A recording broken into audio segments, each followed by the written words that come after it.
Espíritu Santo, amén. Ven Espíritu Santo, llena los corazones de tus fieles y enciende en ellos el fuego de tu amor. Envía tu Espíritu y serán creadas todas las cosas. Dios, que iluminas los corazones del Espíritu Santo, haz que guiados por ese mismo Espíritu, gustemos las cosas santas y gocemos siempre de su divino consuelo. Por Cristo nuestro Señor. Amén. Ya que la charla de hoy es sobre la Virgen María, vamos a encomendarnos a la Virgen María, a ustedes y a todo el Círculo San Esteban. Dios te salve María, llena eres de gracia, el Señor es contigo, bendita tú eres entre todas las mujeres y bendito es el fruto de tu vientre Jesús. Santa María, Madre de Dios, ruega por nosotros pecadores, ahora y en la hora de nuestra muerte. Amén. Nuestra Señora de Luján, ruega por nosotros. San Esteban, ruega por nosotros. En el nombre del Padre, del Hijo, del Espíritu Santo. Amén. Bueno, primero, gracias por la invitación. Hacía bastante que tenía pendiente dar alguna charla en el Círculo San Esteban, así que bueno, al final se dio. Bueno, gracias a los que organizan, a Nicolás también, que justo me avisó que estaba haciendo ejercicios espirituales, bueno, que es el que me contactó, Nico, ¿no? Y después a Sofi también, que hoy estuve en contacto con ella para ultimar los últimos detalles. Bueno, el tema de hoy, lo vieron en el flyer, es la Virgen María en las Sagradas Escrituras o en la Biblia. Si querés pasar de diapositivas, son varias. Es muy amplio el tema, ¿sí? La Virgen María ya de por sí es un tema, el gran tema de la Mariología, podríamos decir. Entonces, bueno, para encuadrarlo en algo, encuadramos la figura de la Virgen María a lo largo de todas las Sagradas Escrituras, lo cual también pareciera muy pretencioso, ¿sí? Porque si bien el tema central de la Biblia es Cristo, ¿sí? Está la obra de la salvación de los hombres, de Dios para los hombres, está contenida en toda la Biblia, tanto el Antiguo como el Nuevo. Entonces, ¿por qué decir la Virgen María en las Sagradas Escrituras? Bueno, lo vamos a ir desarrollando a lo largo de la charla, pero es evidente que todo el misterio de Cristo está unido al misterio de María. No se entiende, y lo vamos a ver bien, el misterio de la salvación sin la presencia de la Virgen María. Obviamente que no le estamos restando para nada con esto la centralidad a Cristo, ¿sí? Pero sin duda el lugar eminente que tiene la Virgen María en nuestra fe y en la historia de la salvación es indudable. Entonces vamos a tratar de hacer de una forma lo más ordenada posible, espero tratar de seguir un esquema, que ahora se los voy a mostrar, cuál es ese itinerario que hay durante toda la Biblia respecto de la figura de la Virgen María, ¿sí? Y su misión como madre del Redentor. Entonces, el esquema que vamos a seguir es más o menos así. Primero vamos a ir por la introducción. En la introducción voy a hablar algo del Génesis en el Antiguo Testamento, pero de una forma más genérica, ¿sí? Vamos a hablar entonces de María en el centro del plan salvífico de Dios, pensada desde el primer designio divino, ¿sí? Vamos a ver que cuando Dios piensa en el hombre, lo piensa redimido, lo piensa salvado. Entonces, en ese mismo instante que piensa al hombre redimido, crea el mundo, permite el pecado y entiende que va a mandar a su hijo que va a nacer de una madre, que es María. No es que son planes que Dios va acomodando porque le van saliendo mal. ¿Sí? Está desde un primer momento María pensada como asociada íntimamente a la obra de la salvación. De hecho, los santos van a decir también, y los padres de la Iglesia, que Cristo no podría haber hecho la obra de la salvación sin María, ¿sí? Lo podemos intuir un poco, sabemos por qué, porque van a ser de María, obviamente, pero no es así tan sencillo, ¿eh? Bien, por otro lado, bueno, lo que ya dije, como la redención está unida a la maternidad de la Virgen, que la providencia lo quiso desde siempre. En un segundo momento, ahí sí nos vamos a adentrar, no quizás con la lógica de empezar por el Antiguo Testamento y seguir por el Nuevo, sino que vamos a detenernos en el Nuevo Testamento, principalmente en 3 momentos en los que la Virgen María destaca su misión, que es en la Anunciación, después va a ser en las bodas de Caná y por último al pie de la cruz en el Calvario.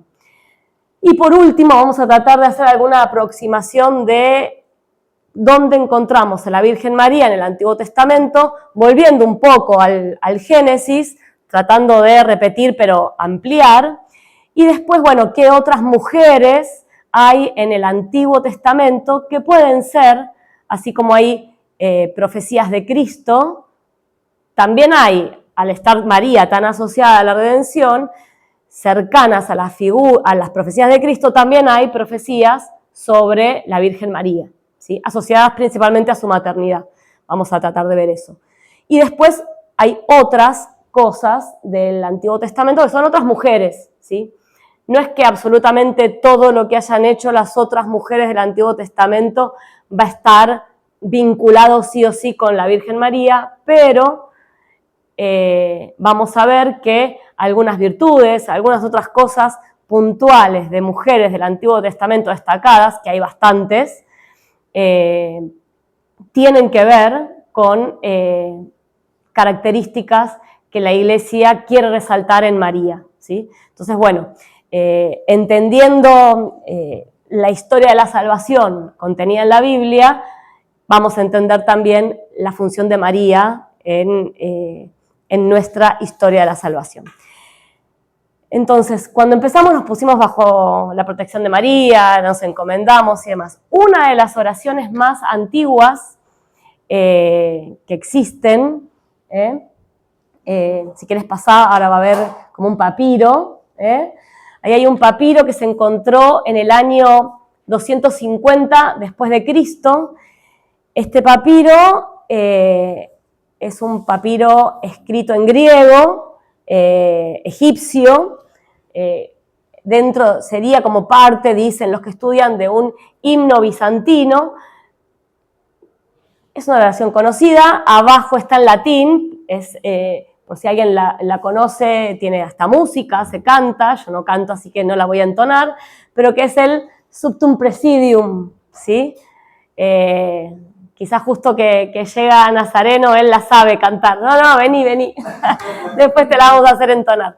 Entonces, bueno, es una oración reconocida, ¿sí? Que dice, bajo tu amparo nos acogemos, Santa Madre de Dios, ¿sí? Bueno, la conocemos.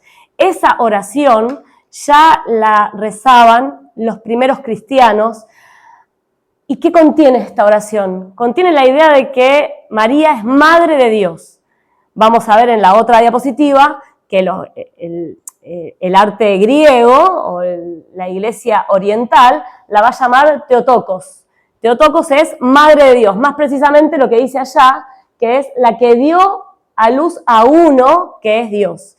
Entonces, ya la maternidad divina, si bien después en el concilio de Éfeso recién se va a nombrar y un poquito después, ahora se me fue el otro nombre, pero ya lo voy a decir, un poco después se declara dogma, ya es una verdad de fe que se creía, que se rezaba entre los primeros cristianos como María, Madre de Dios. Fíjense lo importante que es asociarla a la maternidad divina con esto que decíamos antes, ¿no? La figura fundamental de la Virgen en el plan de salvación. Entonces, bueno, era un detalle, ¿sí? Un detalle como para que sepamos que desde los comienzos ya esto era algo que heredan de los mismos apóstoles, entender a María no solo como madre humana de Cristo, sino como madre de Dios. De hecho, el misterio de María, van a decir los teólogos y los padres de la Iglesia, la teología clásica, va a decir que el misterio de María está dentro del misterio hipostático. El misterio hipostático en realidad es el misterio de Cristo, es el misterio de cómo se une la naturaleza humana y la naturaleza divina en la persona de Cristo, en la persona divina. Bueno, María está asociada a ese misterio hipostático por justamente ser el eslabón principal por el cual sucede la redención. Sin ella no hubiera podido suceder. Entonces, de eso también se deriva todas las otras dones, gracias que va a tener, que son los otros dogmas marianos, ¿sí? Bien, entonces, pasamos de diapositiva. Bueno, ahí puse una frase de San Agustín, ¿sí? Como para entender también un poco lo que estamos haciendo, ¿no? El Nuevo Testamento y el Antiguo Testamento, uno en el otro. El Antiguo Testamento no está acabado, históricamente sí, pero tiene, como podríamos ver, una interpretación directa, histórica, concreta, lineal, hasta quizás en algunos temas más superficial, que se van desarrollando y se terminan de revelar por completo en el Nuevo Testamento. De ahí lo que dice San Agustín, el Nuevo Testamento está oculto en el Antiguo y el Antiguo se pone de manifiesto en el Nuevo. Y así pasa también con estos misterios de María, ¿sí? Bueno, vamos a ver un poco entonces lo primero, ¿sí? Lo primero de todo, que va a ser, pasa un poquito más, el Génesis, ¿sí? En el Génesis 3:15 se relata lo que llamamos el protoevangelio. Voy a hacer una aclaración por si alguien estudia teología o lo sabe. La palabra protoevangelio sale de un teólogo protestante, ¿sí? Pero explica bien lo que realmente es este pasaje, ¿sí? Este pasaje protoevangelio significaría el primer evangelio, ¿sí? O la profecía de lo que sería la promesa de salvación. Entonces, está bien usado, explica lo que realmente es, ¿sí? El teólogo protestante, bueno, ya les voy a decir quién es, ahora no me acuerdo. Se me fue. Bueno, entonces, ¿qué dice el protoevangelio? Se lo van a acordar. Y pondré enemistad entre ti y la mujer, entre tu linaje y su linaje. Este te aplastará la cabeza y tú le acecharás el calcañar, que es el talón, ¿sí? Esta es la traducción de la Biblia de Straubinger, que está acá, si alguien después la quiere revisar. Podríamos ver acá, ¿sí?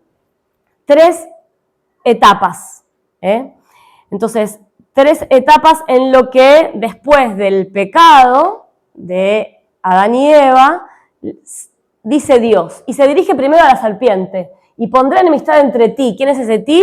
Entre la serpiente, demonio, ¿sí? Y la mujer. ¿La mujer cuál? En un sentido primero es Eva, es la que acaba de pecar junto con Adán, ¿sí? Entonces, el primer sentido es esa enemistad que hay entre la serpiente, que es el demonio, y la mujer. Veremos si después esa mujer puede referirse a alguien más. Intuimos que es la Virgen María, ¿no? Lo intuimos, ya lo sabemos, pero bueno, vamos a ver cómo. La segunda etapa es entre tu linaje y su linaje. Entre tu linaje es el linaje de la serpiente y su linaje es el linaje de la mujer. A ver, en el linaje de la mujer es fácil identificar quiénes pueden ser. Es algo humano, material, la humanidad, los hombres, los hijos, ¿sí? El linaje de mujer es algo concreto, otros seres humanos, sus hijos.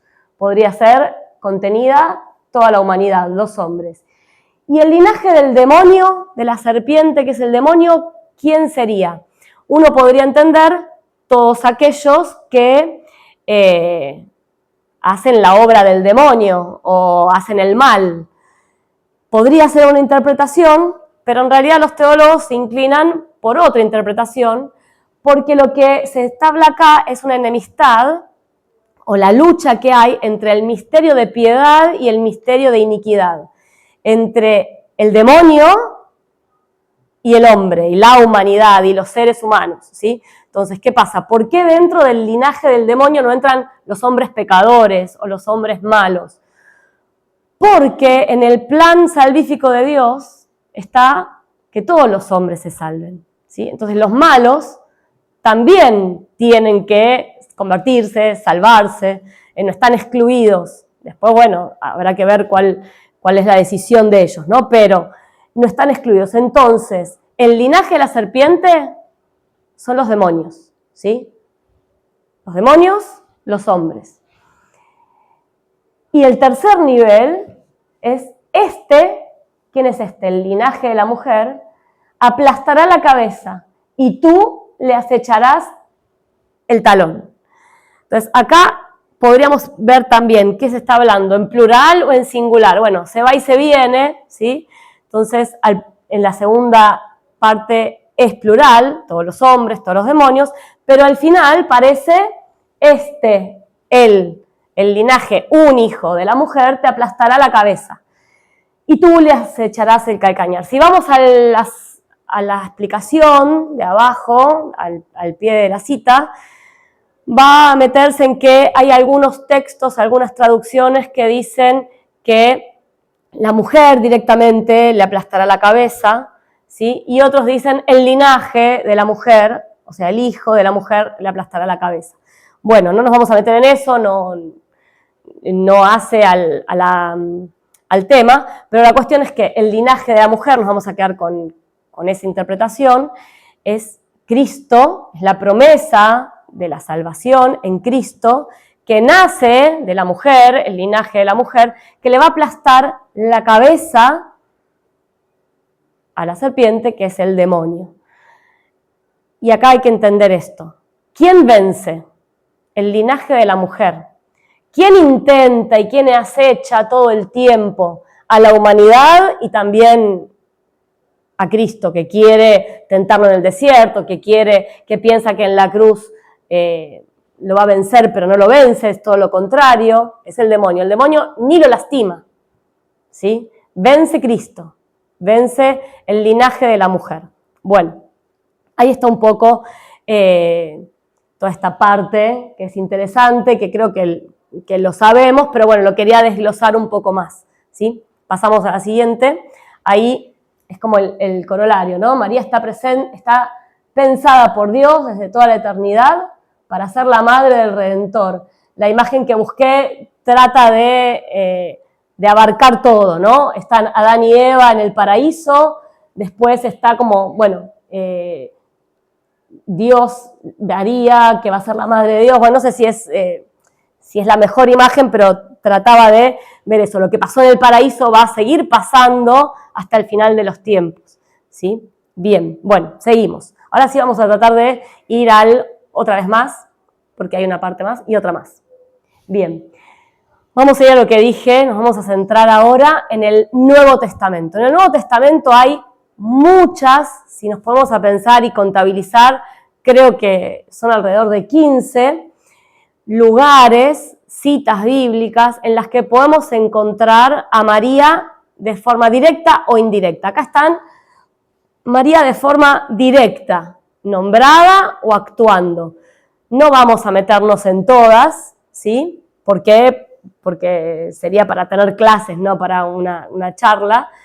Por eso vamos a focalizarnos en 3, que son las que les dije antes, que acá no se nota, pero están en negrita, que son la Anunciación, las bodas de Caná y en el Calvario, ¿sí? Después obviamente está, bueno, en la genealogía, en la huida a Egipto, en la pérdida del niño Jesús en el templo, en el cenáculo, en Pentecostés, bueno, y muchas otras.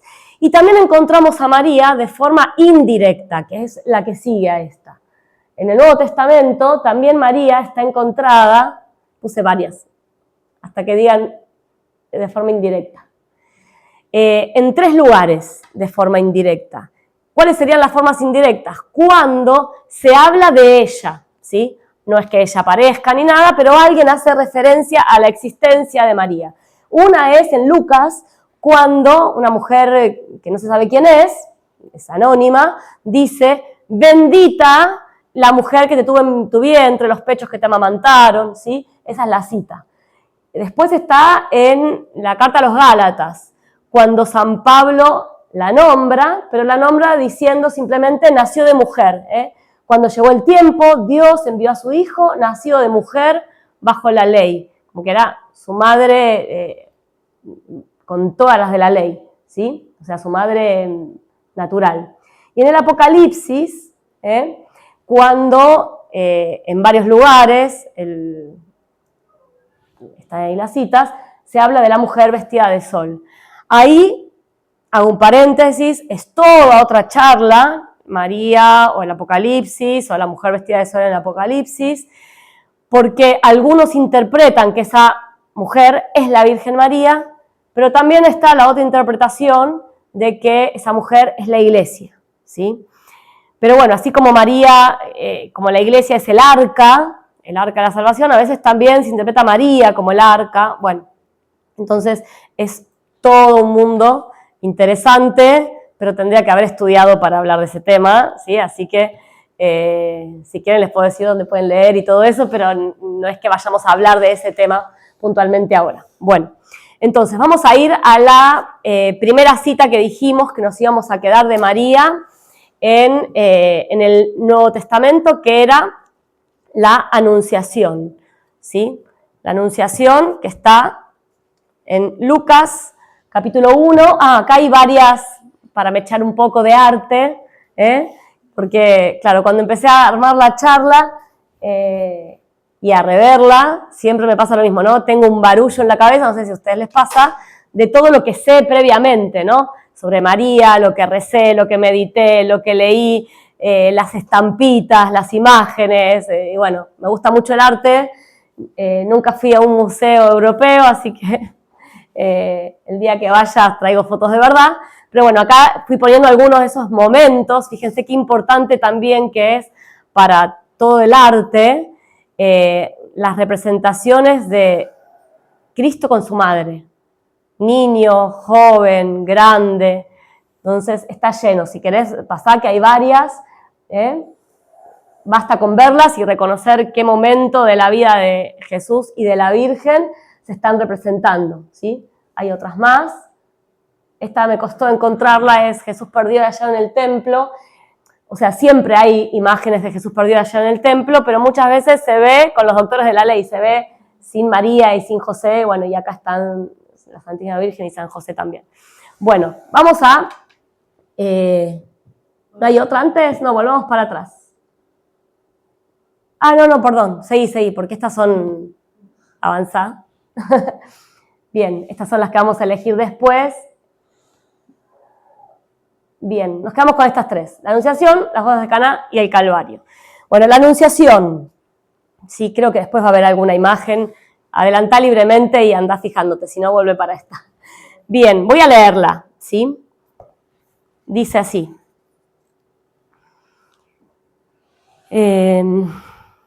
Lucas 1, 26.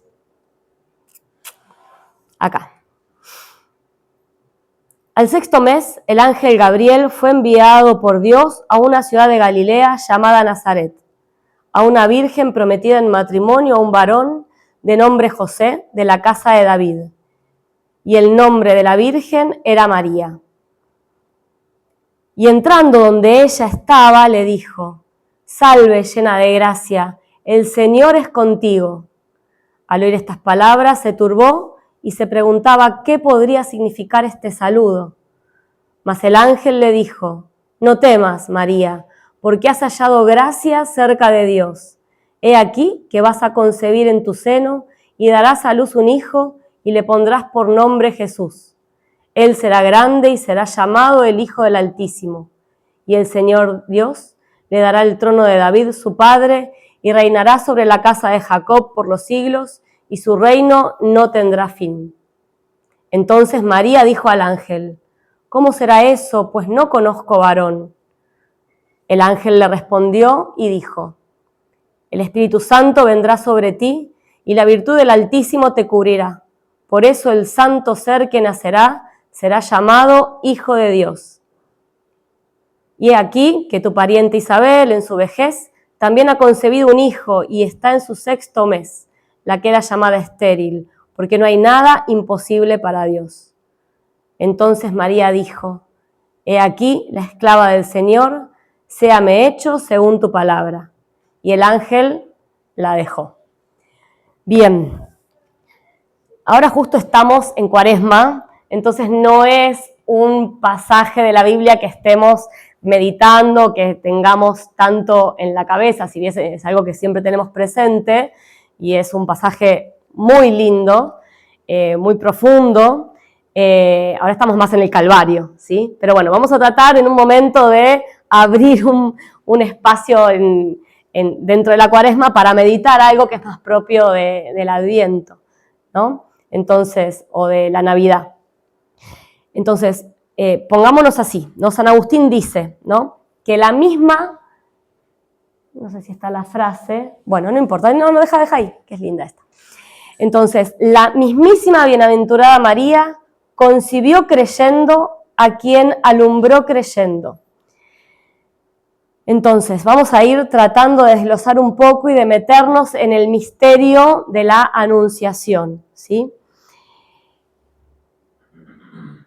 Está Dios mandando al ángel para que María se vaya enterando de a poco cuál era este plan de Dios, ¿sí? Que ya estaba anunciado en el Génesis, con lo que habíamos dicho del protoevangelio, nacerá, ya las profecías también la anunciaban, después iremos al Antiguo Testamento. Entonces, imagínense, toda la creación, todos los hombres, los ángeles, estaban esperando este momento, el momento en el que el Hijo de Dios naciera para redimir al género humano. Entonces, está acá como condensado un momento drástico, no en un mal sentido, sino extremo, ¿sí? Está toda la creación pendiente de este suceso, de lo que va a pasar, Hay anhelo, hay también como cierta, impaciencia, vamos, que esto pase rápido, esto es necesario, ¿sí? Y todo pende de la respuesta de María. Fíjense cómo dijimos al principio, Cristo no podría haber obrado la obra de la salvación de los hombres, de la redención del género humano, sin María. A ver, Dios podría haber redimido como quisiera, pero en el plan de Dios estaba que fuera así. Entonces, me explico, ¿no? Bien, entonces, todo está alineado y el ángel le va diciendo de a poco, paulatinamente, a la Virgen María esto. Y la Virgen María le dice, ¿cómo puede ser? ¿No? Si yo no conozco varón. Y ahí se lo dice como diciendo, de modo absoluto, es imposible, es como decir, yo no tomo vino, o sea, no tomo antes, no tomo ahora y no voy a tomar, no tomo vino, los viernes no como carne, no es que es algo circunstancial, ¿no? Es algo definitivo. Y ahí se habla entonces de que María no solamente era virgen, sino tenía voto de virginidad, y eso se sabe por los padres de la Iglesia, por la tradición de la Iglesia, también por estas palabras de la Virgen María, no conozco varón, como yo soy así, ya esto es definitivo, ¿sí? Bien, entonces, el ángel va entrando, le va explicando, y María dice lo que todos estaban esperando que diga, que es el sí, hágase en mí según tu palabra. Y ahí, se produce la encarnación y, todo se va a empezar a desarrollar y desenvolver todo lo que es lo que se había prometido. Está empezando a cumplirse la promesa del Redentor con este anuncio. Bien, vamos a pasar un poco más. Ahí lo vuelvo a poner para que se vea que está unido el Génesis, el Antiguo Testamento y el Nuevo Testamento. Lo que se promete se cumple, lo que se promete se cumple, ¿sí? Lo que en el Antiguo Testamento está en germen se ve plasmado y patente en el Nuevo. Con Cristo pasa y pasa con su madre. Bien, vamos a pasar ahora a las bodas de Caná. Pasando por alto muchas otras cosas que podríamos decir, pero elegí las bodas de Caná. En las bodas de Caná se cuentan solo en el Evangelio de San Juan, ¿sí? Después lo leemos si quieren. Y lo que pasa en las bodas de Caná es que Jesús no había empezado su ministerio público todavía, ¿sí? Pero la Virgen María le dice a Jesús, le pide algo, ¿no? Le pide, todos sabemos, le pide, no tienen vino, que haga el milagro. Entonces, ahí hay un diálogo entre la Virgen María y Cristo. Cuando la Virgen María le dice, no tienen vino, Jesús le dice, mujer, mi hora no ha llegado todavía. Bien. Uno podría decir, le dice mujer, ¿no? Qué raro, es la madre, es la mamá. En palabras de Jesús diciéndole como, mujer, no me molestes, no es mi hora. No hay que interpretarlo así, ¿sí? La teología clásica lo interpreta esto, la palabra mujer, como esa mujer que une este término que usa Cristo para su madre mujer, con el Génesis también, donde habla de la mujer. Vamos a ver por qué. Cristo le dice, mi hora no ha llegado todavía. María es consciente de que es madre del Hijo de Dios. La hora de Cristo es la hora de María. María está asociada desde el comienzo a la obra de la salvación. Si empieza la hora de Cristo, empieza la hora de María. La hora de María que está anunciada también como la hora del sufrimiento, ¿sí? La profecía del santo anciano de Simeón. Las 7 espadas, la espada del dolor que atravesará tu corazón. Bien. Entonces, Jesús como que le pide permiso, entonces, mi hora no ha llegado, mirá que si empieza mi hora, empieza tu hora, ¿te parece que ahora es la hora? Como que también pidiéndole permiso, ¿sí? A María podría interpretarse. ¿Y María qué responde? No le importa que le haya dicho mujer, nada, dice, ok, ya entendí tu mensaje, se dirige a los sirvientes y les dice, hagan lo que Él les diga. Hagan lo que Él les diga. Vamos a ir a los otros evangelios. Los sinópticos no ponen las bodas de Caná, ¿sí? Ponen en el comienzo de la vida pública de Jesús el bautismo de Jesús. Y hay algo parecido, distinto, pero parecido. Y creo que se entiende el parecido. Después del bautismo hay una voz del cielo que dice, que es Dios, que dice, este es mi hijo muy querido, escúchenlo, ¿sí?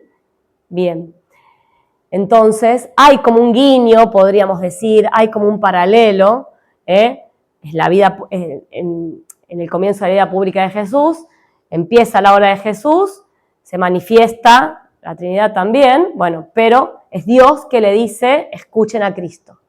Y ahora es María que le dice, ok, sí, es nuestra hora, es tu hora, entiendo que también asumo mi parte, hagan lo que Él les diga, escúchenlo en todo caso, háganle caso, síganlo. ¿Se ve el paralelo? ¿Sí? No quiero explicarlo muy forzado. Quizás no lo explico del todo bien, pero es así la interpretación clásica de la Iglesia, ¿sí? Bien, entonces, ahí también se ve entonces cómo la mujer por la cual va a entrar el linaje que aplastará la cabeza de la serpiente, es esta mujer cuando empieza la hora, ¿sí? La hora de Cristo, ¿está bien? Seguimos. Bien. Bueno, obvio, ¿qué pasa acá? O sea, empieza la hora de Cristo y ¿cuál es la función de María acá? La intercesión. María media entre los hombres y Cristo, ¿sí? El único mediador entre Dios y los hombres, ok, es Cristo, obviamente, pero María es medianera, la llamamos así, de todas las gracias. Y yo estudié en un colegio marista, los maristas fueron fundados por Marcelino Champagnat, que es un educador francés, hay varios, es un poquito anterior a Don Bosco, pero bueno, es de la misma línea, y él hablaba de la buena madre era la Virgen María, y él decía, una frase sencilla por la que se lo conoce, a Cristo por María, ¿no? Como diciendo, a Cristo se llega más fácil por María. María es la que media en todo, media en la gracia, media para conocerlo, es la que nos hace estar más fácilmente cerca de Cristo. Entonces, ahí en las bodas de Caná también se ve esta mediación, esta intercesión de María con los hombres. Bueno, y acá son tres ítems antes de seguir avanzando al Calvario, en lo que vemos María en la Anunciación, ¿sí? Desde el Génesis, cómo María está asociada al comienzo de la obra salvadora.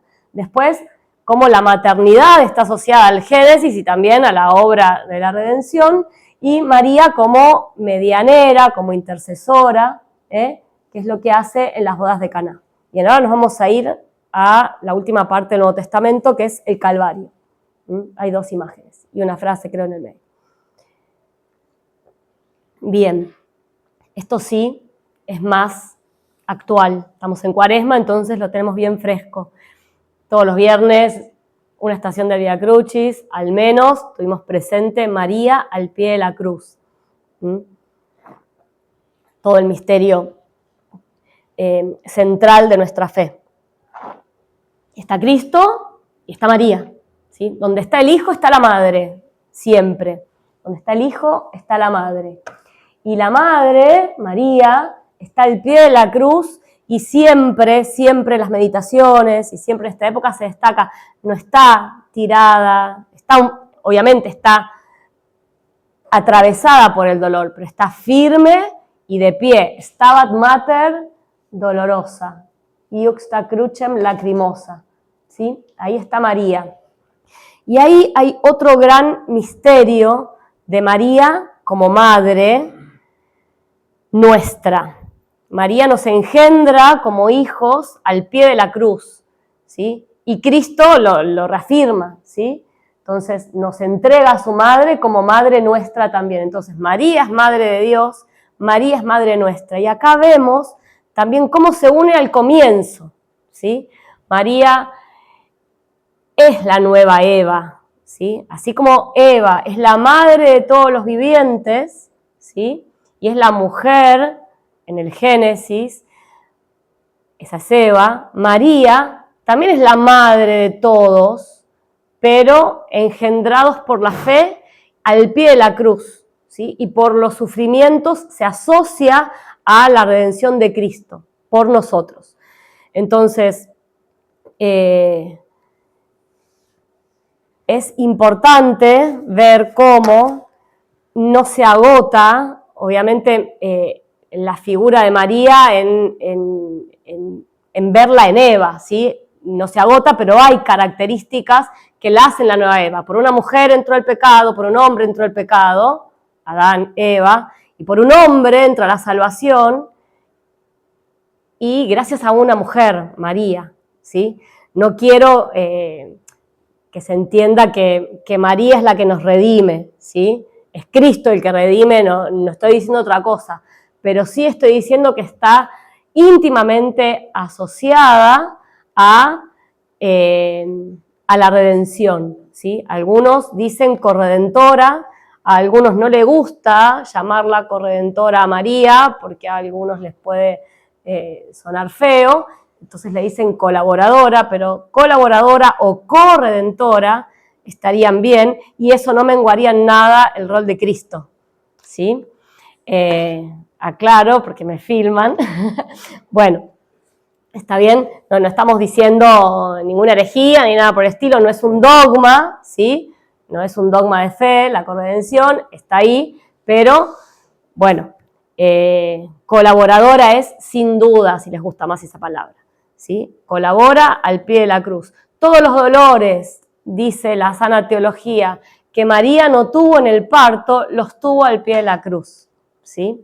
Bien, entonces, bueno, podríamos decir un montón más, podríamos hacer una meditación, pero no vamos a hacer una meditación sobre María al pie de la cruz y en el Calvario, pero bueno, ahí vamos a revisar un poquito, seguir adelante, las tres cosas, ¿sí? Hay tres lugares en los que a María se le dice o se le asocia la palabra mujer, ¿sí? Entonces, en el Génesis se le dice a Eva en un sentido más superficial o lineal o concreto, pero esa mujer también hace referencia a María.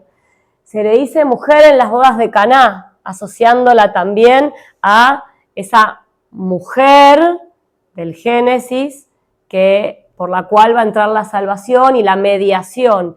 Y mujer al pie de la cruz, en el peor momento, en el momento de más dolor de la Virgen, Cristo le dice mujer, pero no para despreciarla, todo lo contrario, para asociarla en esta obra de nuestra salvación, en nuestra obra la obra de nuestra redención, asociarla ahí al pie de la cruz y hacerla nuestra madre por la fe y nuestra madre en el dolor. Y obviamente está San Juan también al pie de la cruz, que cuando le dice, he ahí a tu hijo, en Juan estamos también representados todos nosotros, como ya lo estudiamos, lo leímos, lo meditamos un montón de veces. Si entonces, cuando Cristo le dice mujer a María, mucho menos que a bajarla como a una más de otras mujeres, le está dando un sentido teológico mucho más trascendente que el no llamarla madre y llamarla mujer, ¿sí? Bien, esa quiero que sea la idea que quede. Seguimos. Tendríamos que pasar ahora a la segunda parte, ¿sí? Pero antes voy a leer algo de Benedicto XVI, algo bien cortito, ¿sí? Bueno, algo de Juan Pablo II primero, me lo salteé.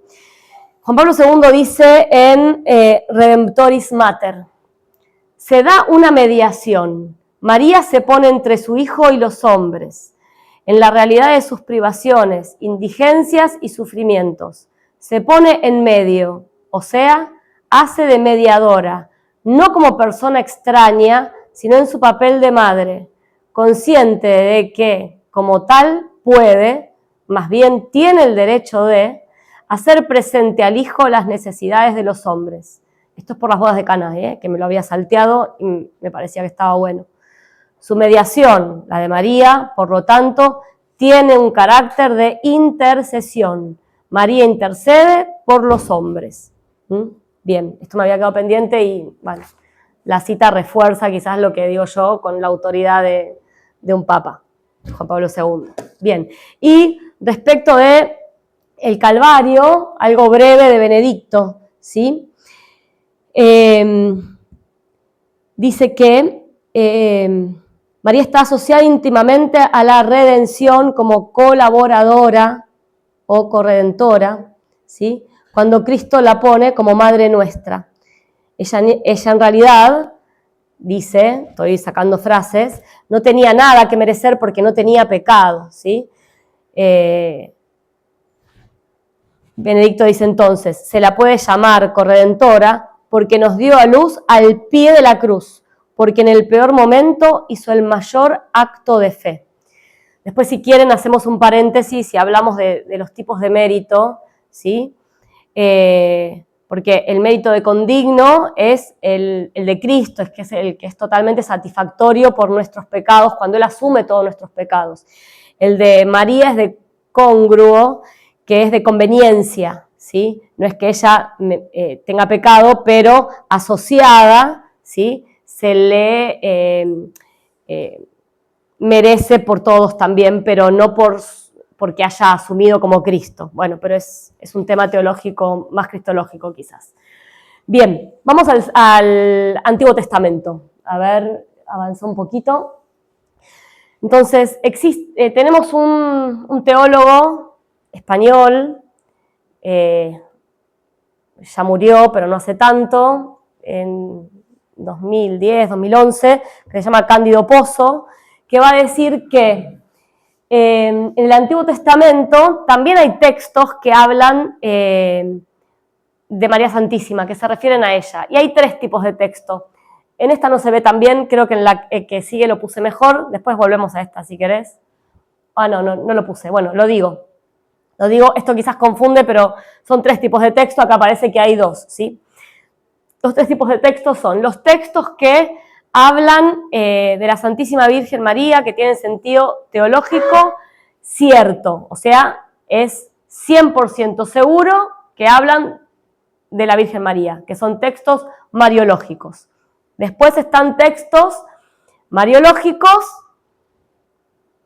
discutidos, o sea, se puede aplicar a la Virgen María, pero hay algunos teólogos que dicen, sí, este se aplica a la Virgen María, y hay otros que dicen, no estoy tan seguro que se aplica a la Virgen María. Acá podríamos poner quizás el del Apocalipsis, que algunos dicen una cosa, otros otra, no es un dogma de fe, uno puede inclinarse por una o por otro, o por las dos. Y el tercero, hay textos marianos por acomodación, ¿sí? De estos textos proféticos, que puse allá en la punta, se pueden decir los que son ciertos y los que son discutidos, ¿sí? Bien, y dentro de todo lo que encontramos, bueno, los proféticos, hay profecías obviamente, pero bueno, también después tenemos tipos y figuras y los símbolos que serían más los, quizás, los de acomodación. No necesariamente, los de acomodación son otros. Bueno, entonces, ¿cuáles son los que claramente hablan de la Virgen María? Bueno, el del Génesis, que ya no hace falta que lo digamos, ¿sí? Que ya hablamos de ese, y después hay otro, que es uno que está en Isaías, ¿sí? Bueno, avanzá, que creo que está puesto acá. Es Isaías, bueno, ahí creo que es una frase que está buena, que dice que María estaba unida a su hijo en la vida y en las profecías también, ¿sí? Entonces, las profecías que hablan de Cristo hablan por asociación también de la maternidad o de la Virgen. Acá estaba lo que les decía, ¿sí? Para que quede claro. Bueno, avanzo un poquito más. Entonces, este está el del Génesis, es en sentido cierto, y acá está el de Isaías, ¿sí? Que también es en sentido cierto. Puntualmente, este versículo es el 14, está dentro de la perícopa del capítulo 7, de los versículos 1 al 17, esta frase está puntualmente en el 14, y dice, por tanto el Señor mismo os dará una señal. He aquí que la Virgen concebirá y dará a luz un hijo y le pondrá por nombre Emanuel. Bueno, está claro. En el momento histórico, no vamos a hablar de eso, pero estaba hablando de otra cosa, pero los profetas es así. También la profecía habla de algo que sucederá, y bien, es esto que se cumple puntualmente, principalmente, exclusivamente en Cristo. Después hay otra, más adelante, que quizás es más compleja, en Miqueas, y dice, bueno, la tengo acá, pero también la tengo en el texto impreso, y dice, y tú, Belén de Efratá, pequeño para ser contado entre las familias de Judá, de ti me saldrá quien señoreará en Israel, cuyos orígenes vienen del comienzo de los días de la eternidad.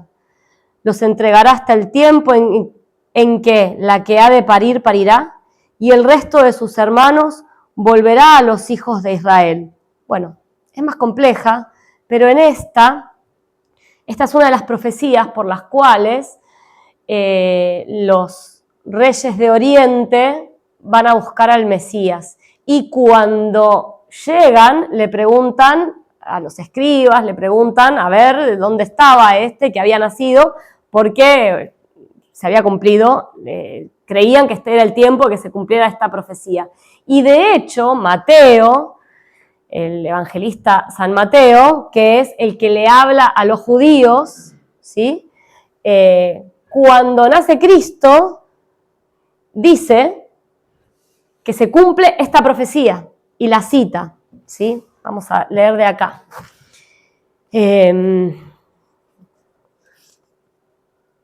Bueno, tampoco la puse, no sé, se me fue el papel. Entonces Mateo dice, ¿sí?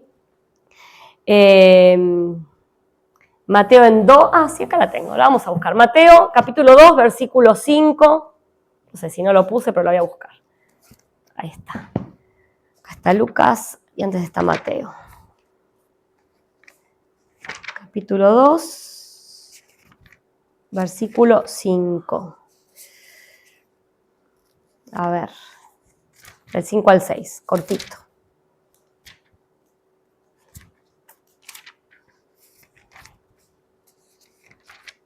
Casi llego. Sí, acá estaba. Bien. Mateo 2, 5. Y dice, en Belén de Judá, porque así está escrito por el profeta. Y tú, Belén, país de Judá, no eres de ninguna manera la menor entre las principales ciudades de Judá, porque de ti saldrá el caudillo que apacentará a Israel, mi pueblo. Bueno, entonces acá esto está dentro de la adoración de los magos, ¿sí? Mateo, que le habla a los judíos, cita esta misma profecía porque ve cumplida en el nacimiento de Cristo esta profecía de Miqueas. Entonces, bueno, ahí tenemos otra de las formas directas, textos mariológicos directos del Antiguo Testamento. Seguimos pasando. Bien, bueno, acá está el paralelo, ¿sí? Avanzá. Bien, bueno. Después están los textos por acomodación. ¿Qué serían los textos por acomodación? Bueno, hay varios, ¿sí? Nos vamos a detener principalmente en los últimos. Los textos de acomodación son, por ejemplo, creo que ahí puse en los Salmos, no es tan claro, pero bueno, cuando en los Salmos hablan de la belleza del tabernáculo, o del templo, o de Sion, bueno, si uno hace exégesis siguiendo a padres de la iglesia o algunos teólogos que siguen a los padres, ven en esas partes, ¿sí? en esas descripciones, también descripciones de las cualidades, de la grandeza, de la belleza de la Virgen María, pero son por acomodación, ¿sí? Después también, bueno, en los libros sapienciales, y de ahí salen algunas letanías, María, sede de la sabiduría, ¿sí? Torre de marfil, bueno, si vemos algunas de las letanías a la Virgen, son también por acomodación a María, que salen del Antiguo Testamento. En el Cantar de los Cantares lo mismo, se usa más para la teología de la vida espiritual, el Cantar de los Cantares, pero también en algún momento como María esposa del Espíritu Santo, la figura de la esposa y el esposo, también están, ¿sí? María es madre de Cristo y es medio, no es forzado, pero bueno, es más complejo entenderla como esposa, pero bueno, la figura de la Iglesia como esposa de Cristo y María esposa del Espíritu Santo, bueno, es para otro tema también. Nos vamos a quedar con la última, ¿sí? Con la de las figuras de las mujeres que están en la Virgen María, que están en el Antiguo Testamento, que sus virtudes se aplican a la Virgen María. Hay un montón, ¿sí? Si querés avanzar, nos va a pasar lo mismo que si queremos enumerar a todas. Son muchas, algunas de estas son más conocidas, otras no tanto.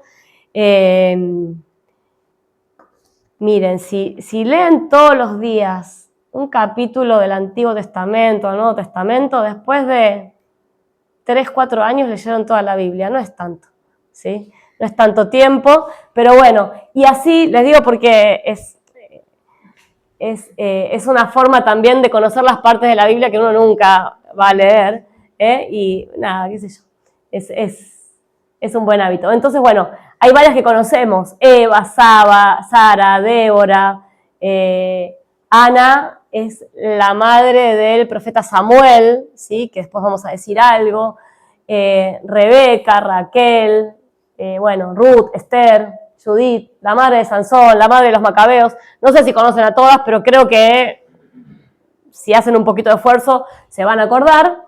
Muchas de estas son mujeres estériles, ¿sí? Y nos vamos a quedar entonces con eso. Algunas son heroínas, otras son virtuosas, otras son reinas.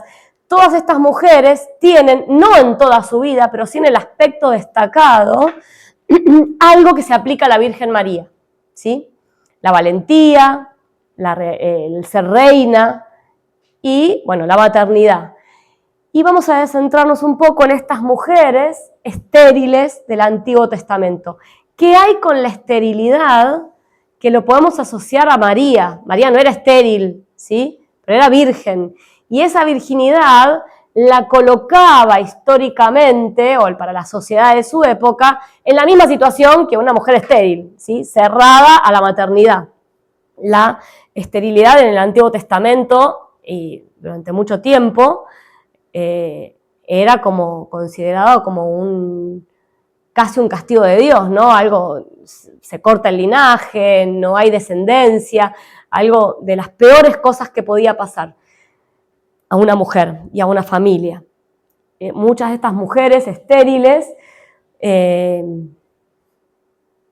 piden a Dios, primero sufren por no tener hijos, le piden a Dios y después Dios les concede cuando ya, no solo por la esterilidad, sino también por la vejez, no podían ser madres y milagrosamente, por obra del poder de Dios, conciben y son madres, ¿sí? Entonces hay algo que une el Antiguo Testamento y esta como insistencia en relatos de mujeres estériles que dan a luz, además personajes que van a tener un rol destacado, ¿sí? ¿Cuáles de estas estériles conocen? Sara. Sara es madre de, ¿no se acuerdan?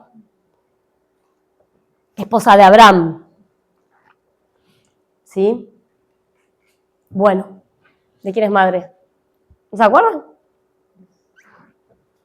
Y de Isaac, ¿sí?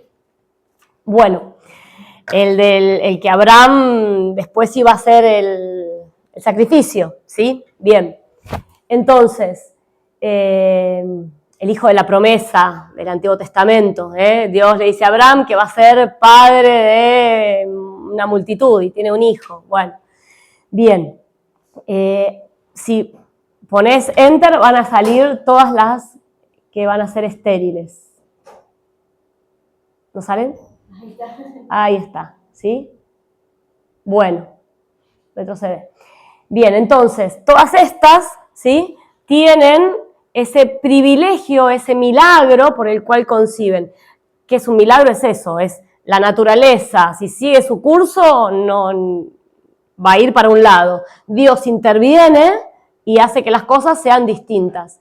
Cambia, ¿sí?, la naturaleza por un bien superior, por un bien mayor, siempre. Ese es el milagro de la concepción estéril, como es el milagro de la concepción virginal. María concibe por el poder de Dios, por obra y gracia del Espíritu Santo, igual que las mujeres estériles del Antiguo Testamento, ¿sí? Conciben porque Dios hace el milagro en su esterilidad, en su naturaleza estéril. Bien, cuando Ana, que no puede tener hijos, llora, está muy mal, le pide a Dios poder tener un hijo, Sara va a ser la madre de Samuel, ¿sí?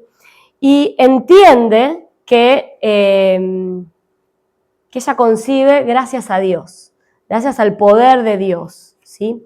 Y tiene un cántico, Ana, que es bastante parecido, pasó un poquito hasta que esté en una imagen que en paralelo, bueno, acá están las mujeres estériles, ¿sí?, que ya dijimos. Y dice San Juan Crisóstomo, antes de ir al de Ana, esta frase está buena, así, la estéril prepara el camino a la Virgen, con todo lo que expliqué recién, ¿sí?, de cómo el poder de Dios obra para que la estéril tenga un hijo, cómo el poder de Dios obra para que María conciba por obra y gracia del Espíritu Santo. Ahora sí, entonces cuando, volvemos al de Ana, ¿no? Avanza. Cuando Ana concibe, hace un cántico, ¿sí? El cántico de Ana es este y es muy parecido, si bien es más breve, al Magnificat. Y dice Ana, agradeciéndole a Dios por su hijo Samuel, que le promete que lo va a consagrar, ¿sí? Le promete a Dios que lo va a consagrar. Bien. Dice en Ana, Señor, que miras las penas y tristezas para tomarlas en su mano. El Señor escuchó la súplica de Ana, que concibió y dio a luz a un niño a quien llamó Samuel, porque dijo, se lo he pedido a Yahvé. Entonces, después de esto, Ana dice, mi corazón exulta en Yahvé, porque me ha gozado con su auxilio. No hay Dios como Yahvé. El arco de los fuertes se ha quebrado, los que tambalean se ciñen de fuerza.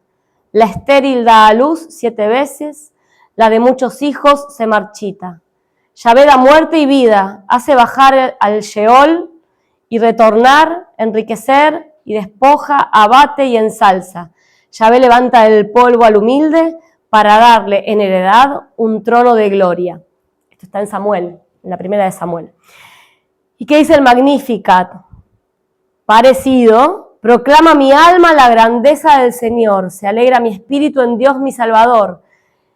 Que decía Ana, mi corazón exulta en Yahvé porque me ha gozado con su auxilio. Sigue el Magnificat. Porque ha mirado la humillación de su esclava. Desde ahora me felicitarán todas las generaciones porque el Poderoso ha hecho obras grandes en mí. Su nombre es santo y su misericordia llega a sus fieles de generación en generación. ¿Sí? Ana que dice, no hay Dios como Yahvé, el arco de los fuertes se ha quebrado, ¿sí? La estéril ha dado luz. Bueno, es parecido.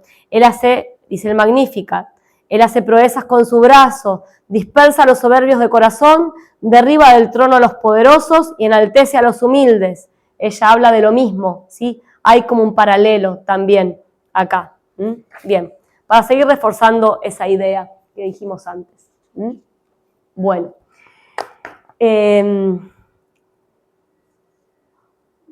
Seguimos un poco más, me parece que se hace largo, vamos a terminar. Les voy a leer algo, ¿sí? Ahí está, bueno, esa es Ana, ¿sí? Ana, en una representación, llorando en el templo, el anterior es Ana llorando en el templo, y después en la otra es cuando agradece y ofrece a su hijo en el templo, y también está del otro lado el Magnificat, puse ahí. Bueno, para terminar, si después quieren hacer una pregunta y puedo contestar, me preguntan, quiero leer algo de San Bernardo que a mí me parece que es lo mejor de la charla, ¿sí? Se los voy a leer, no es tan largo. Y bueno, dice así, San Bernardo. El mundo entero espera la respuesta de María. Has oído, Virgen, que concebirás y darás a luz un hijo. Has oído que no será por obra de varón, sino por obra del Espíritu Santo. Mira que el ángel aguarda tu respuesta. Ya es tiempo de que vuelva el Señor que lo envió. También nosotros, condenados a muerte por una sentencia divina, esperamos, Señora, tu palabra de misericordia. En tus manos está el precio de nuestra salvación. Si conscientes, de inmediato seremos liberados. Todos fuimos creados por la palabra eterna de Dios, pero ahora nos vemos condenados a muerte. Si tú das una breve respuesta, seremos renovados y llamados nuevamente a la vida. Virgen llena de bondad, te lo pide el desconsolado Adán, arrojado del paraíso con toda su descendencia. Te lo pide Abraham, te lo pide David. También te lo piden ardientemente los otros patriarcas, tus antepasados, que habitan en la región de la sombra de la muerte. Lo espera todo el mundo, postrado ante tus pies. Y no sin razón, ya que de tu respuesta depende el consuelo de los miserables, la redención de los cautivos, la libertad de los condenados, la salvación de todos los hijos de Adán, de toda tu raza. Apresúrate a dar tu consentimiento, Virgen. Responde sin demor al ángel, mejor dicho, al Señor, que te ha hablado por medio del ángel. Di una palabra y recibe al que es la palabra. Pronuncia tu palabra humana y concibe al que es la palabra divina. Profiere una palabra transitoria y recibe en tu seno al que es la palabra eterna. ¿Por qué tardas? ¿Por qué dudas? Cree, acepta y recibe. Que la humildad se revista de valor, la timidez de confianza. De ningún modo conviene que tu sencillez virginal olvide ahora la prudencia. Virgen prudente, no temas en este caso la presunción, porque, si bien es amable el pudor en el silencio, ahora es más necesario que en tus palabras resplandezca la misericordia. Abre, Virgen Santa, tu corazón a la fe, tus labios al consentimiento, tu seno al Creador. Mira que Él, deseado de todas las naciones, está junto a tu puerta y llama. Si te demoras, pasará de largo y entonces, con dolor, volverás a buscar al que ama tu alma. Levántate, corre, abre. Levántate por la fe, corre por el amor, abre por el consentimiento. Aquí está, dice la Virgen, la esclava del Señor. Hágase en mí según tu palabra. Bueno, y eso es todo. Así terminamos.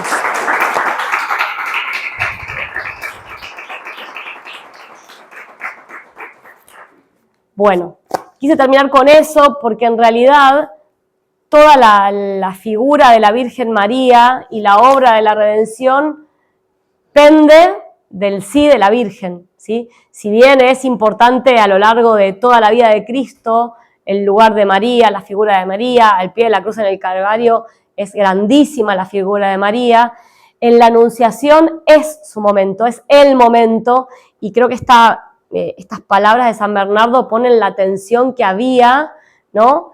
En ese momento, y cómo también el Antiguo Testamento preparaba un poco lo que iba a ser la concepción virginal de María y la maternidad de María, de Cristo, de nuestro Redentor, y también nuestra, ¿sí? Así que bueno, nada, quise terminar con eso, que me parecía, no sé, lindo, conmovedor. ¿Mm?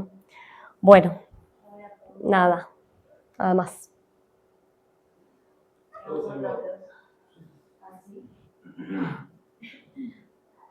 Yo tengo un comentario que por ahí te puede servir para, no tanto como datos, sino para que busques información si tienes la charla de nuevo. Ajá. Vi que te detuviste bastante en el Génesis y en el San Juan para distinguir la mujer a la que se refiere Cristo y la mujer en términos cotidianos. No sé cómo es la cuestión en el griego, pero sí sé que en el latín restituto, mujer es una traducción de dos palabras distintas. Una que es mulier, mulieris, que nosotros conocemos por el latín eclesiástico, que se refiere mayormente a la Virgen María. Pero en lo cotidiano, en el latín restituto se refiere a la mujer como fémina. Fémina, feminis. Que se refiere a la mujer más cotidiana. De hecho, por ejemplo, en la Neida o en la Georgia, como no sé, en el Giro no se usa la palabra mujer, me parece, pero se usa solo fémina. Claro. La distinción que hay, por lo menos en el instituto, es en fémina se refiere a lo más biológico o lo más cotidiano, en cambio fémina se refiere, en cambio mujer se refiere a una mujer destacada en un rol. Por ejemplo, la mujer de una familia, la madre de familia, es mujer, mientras que sus hijas son féminas. Bien, sí. En el caso de que haya una abuela, por ejemplo. Sí, acá al pie de página algo dice, yo no me quise meter en eso porque el griego no es algo que yo maneje y era repetir como información, entonces, pero sí, es cierto, gracias, y quizás vos ya sabés griego, sí. No sé nada. Entonces, pero sí hace referencia a eso, estuve escuchando también unas conferencias y unas cosas de un sacerdote muy bueno que explicaba todo eso, y yo decía, ok, lo puedo repetir, pero no sé ni pronunciar, no, tendría que investigar más, pero bueno, no, los idiomas no son mi fuerte. Y tenía también una pregunta. Hacía mención a San Juan al pie de la cruz con María, a la que el Señor le dice mujer, aquí a tu hijo. Y también sabemos que San Juan no la acompaña a María solo en la cruz, sino todo, la flagelación, todo el camino de la cruz. Suponemos que estuvo en el encuentro con María que rezamos en la cruz. Y siendo que es tan importante, es una de las 7 frases escritas en la cruz, me llama la atención cómo no aparece ni siquiera una breve mención en las cartas de San Juan. Siendo que es el hijo amado, de que es el hijo predilecto de la Virgen, por así decirlo, así como del Señor, ¿cómo no aparece ni siquiera mencionado en sí. ninguna de las 3 cartas de San Juan? Sí, es extraño y es verdad, y tampoco se refiere tanto a María, ni siquiera en el Evangelio. Bueno, será un misterio. En la pasión, sí. Sí, pero después en el resto, uno podría decir, el apóstol San Juan, que escribe el Evangelio, podría habernos dado muchísimos más datos de la Virgen María, pero bueno, eso también es parte del misterio de María, ¿no? ¿Por qué no quiso Dios que tuviera un lugar más relevante o se dijeran más cosas? Porque en realidad, si bien hay muchas citas que pusimos ahí cuando decíamos el Nuevo Testamento de la Virgen María, tampoco es que se habla tanto, o sea, no es que son citas extensas, ni que Cristo habla de su madre o cuenta cosas o las pone de ejemplo, y sin duda sería un ejemplo, pero bueno, está dentro del misterio de María, ¿no? Y una pregunta más, perdón, ¿qué distinción conoces desde la Sagrada Escritura que haya entre los términos llena de gracia, que sí. está en Nuevo Evangelio, Santísima, que supongo que se refiere a Beata, que se sí. y Bienaventurada? ¿No sí. se tiene exactamente cuál es la distinción? Sí, en realidad tendría que saberlo. No, en ese momento no me acuerdo. ¿Sí? Son matices quizás de la misma grandeza, como la grandeza de la Virgen no puede como enmarcarse en una sola palabra, ¿sí? Diría yo, tiene esos matices. Entiendo que la palabra griega de llena de gracia es como que tiene la plenitud de la gracia. En griego creo que era, no sé si lo había escrito por ahí, quizás lo pronuncio muy mal, pero es quejaritomene o algo así, ¿no? Es la plenitud de la gracia. Después, que sería como llena de gracia. La otra palabra que me habías dicho, ¿cuál era? ¿Cómo era? Llena de gracia. Santísima y bienaventurada. Santísima. Porque llena de gracia es la única que se refiere solo a María, entonces. Sí. Santísima puede ser la Trinidad, bienaventurada, sí. la Santa. No sé, la verdad que no te sabría decir bien. Sí hay diferencias. Plena de gracia es eso, no solamente que tiene toda la gracia, sino que implica también la ausencia del pecado, ¿no? Es como una plenitud que no goza ninguna otra criatura. Santísima, sí, es la Santísima Trinidad, vos decís eso, ¿no? Lo que sé es que, por ejemplo, por el culto que se le da, pero no es lo mismo, a Dios se le da el culto de latría y a los santos dulía y a la Virgen hiperdulía.